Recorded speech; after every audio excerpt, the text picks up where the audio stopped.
Irmã Edna, esta serva de Deus, que tem o temor do Senhor e a boa vontade de hospedar a palavra de Deus em frente ao seu lar nesta noite. E nós queremos agradecer a Deus e louvar a Deus pela sua vida, pela pessoa solista que é, em relação à obra de Deus. De fato, nós estamos anunciando o reino dos céus para todas as pessoas quantas estão ao ouvir da voz desses alto-falantes. Nós queremos também louvar a Deus por todos os irmãos que já louvaram o Senhor Jesus e que já pregaram aqui a palavra de Deus. Dizer, irmão Ribamar, nós somos diferentes no grau de instrução, mas no tocante ao grau espiritual, com toda certeza eu tenho muitas águas para remar. Aleluia. Dizer aos irmãos que os louvores aqui cantados e direcionados para Deus, Aleluia. são louvores bonitos, Aleluia, e espirituais, e tem tocado cada um de nós, Aleluia. trazendo um clima celestial ao nosso coração. Aleluia. Quando ouvi a irmã Joelma cantando, eu meditando na letra do hino, parecia que o céu descia e a terra se encostava no céu. Aleluia. E aquela sensação espiritual, celestial, tomava conta da nossa meditação. Louvado seja Deus. Estou feliz por rever a irmã Leude, esta serva de Deus, que sempre tem demonstrado sinais de uma levita verdadeira na presença de Deus. Quero, como dizia o saudoso irmão Olímpio, em rápidas palavras, trazer-lhes nesta noite uma meditação no livro do Gênesis. E nós não vamos muito longe. O capítulo é o 2. Aleluia. E nós vamos refletir somente no versículo de número 9, que diz assim: e da terra o Senhor Deus fez crescer toda árvore que é agradável à vista e boa para alimento, e também a árvore da vida no meio do jardim, e a árvore do conhecimento do bem e do mal. Aleluia, Jesus. Amados irmãos, pessoas amigas que nos dão prazer da sua atenção esta noite, eu quero, respaldado na Bíblia Sagrada, a palavra de Deus, a carta magna de Deus na mão do homem, neste livro, que segundo as estatísticas é o livro mais lido no mundo, o livro mais vendido no mundo, o livro mais conhecido no mundo. Verdade é que temos Bíblias de vários tamanhos, de várias edições e várias correções e linguagens, mas a Bíblia, ela não tem deixado de ser a sua essência, ser uma palavra viva, poderosa e atual.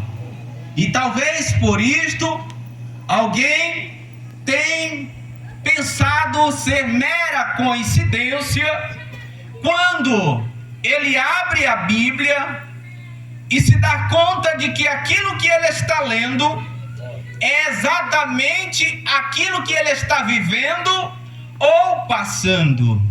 Mas a verdade é que a Bíblia, ela está exercendo o seu papel.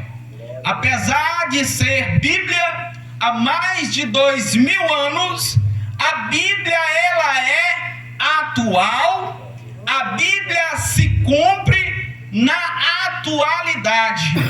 Porque quem criou a Bíblia, o autor da Bíblia, a palavra de Deus, é o Espírito Santo. Aleluia. E o Espírito Santo é a terceira pessoa da Trindade Santa. Existe Deus, Pai e o Espírito Santo.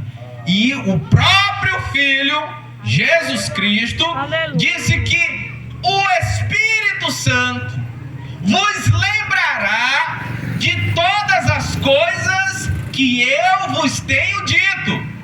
O Espírito Santo é o responsável por se comunicar conosco na palavra de Deus. aleluia. Quando nós oramos, quando nós rezamos, nós estamos falando com Deus.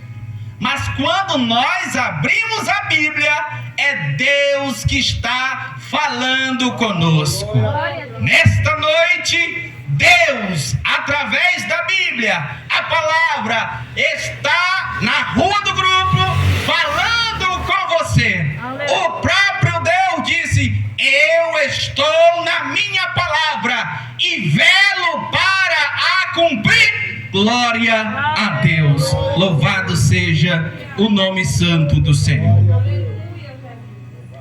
Queridos irmãos, a Bíblia, ela deve ser interpretada de 3 maneiras distintas.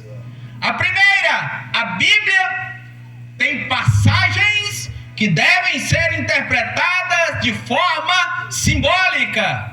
Veja, quando nós abrimos a Bíblia no livro de Apocalipse, que significa as últimas coisas, lá no capítulo de número 13, a partir do versículo 1, você vai ver que as Escrituras Sagradas diz que do mar surgiu uma besta de 10 cabeças e 7 chifres. Quando nós lemos este versículo, nós não podemos entender que é mar, besta, 10 cabeças, 10 chifres desta forma. A palavra mar aqui deve ser entendida como um símbolo que significa nações, povo. Do meio do povo vai surgir o anticristo. Quando nós abrimos a Bíblia, quando nós abrimos a palavra de Deus e lemos que Jesus Cristo, lá no Atos dos Apóstolos, capítulo de número 4, versículo 12, que não existe nenhum outro nome dado pelo qual importa que o homem seja salvo debaixo do céu. Nós devemos entender esta passagem bíblica de forma literal. É a segunda forma que devemos entender a Bíblia. A primeira, a forma simbólica, conforme Apocalipse capítulo 13, a partir do versículo 1.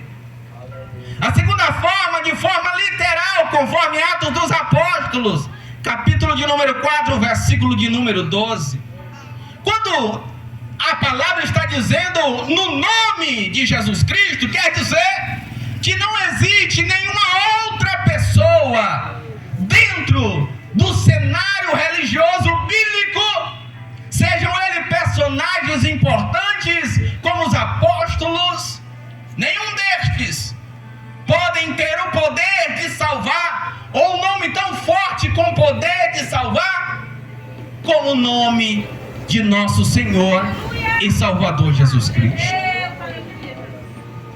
E quando nós olhamos para o livro de Salmos, para o livro de Jó, lá no Velho Testamento, para o livro de Eclesiastes, nós vamos ver que a Bíblia ali deve ser interpretada, olhada de forma poética, porque o livro ele se apresenta com versos que rimam.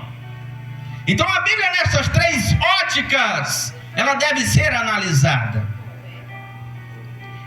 E aqui Eu quero falar com vocês a respeito do livro de Gênesis.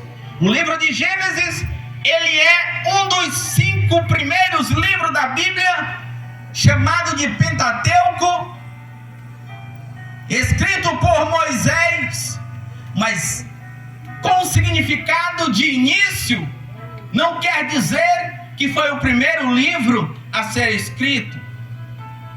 Há estudiosos que dizem que o livro de Jó foi escrito primeiro do que o livro de Gênesis. E quando nós lemos o livro de Gênesis, que significa o início, o princípio, a ordem cronológica não é obedecida. Acontecem fatos que estão no capítulo 1, que no capítulo 2 podem ter acontecido bem antes. E quando nós encontramos o capítulo de número 2, quando nós já passamos de todo o processo mencionado da criação da terra, dos animais que atuam na terra, debaixo da terra, e dos que estão nos ares, da vegetação, quando Deus já fez o próprio Adão, e ele diz assim: não é bom que o homem fique só. Ele adormece Adão, e de Adão, através da sua costela, faz Eva e coloca como uma auxiliadora, uma adjuntora. E ele pega todos os dois ali e coloca no jardim do Éden. E aqui é importante dizer que a palavra Éden significa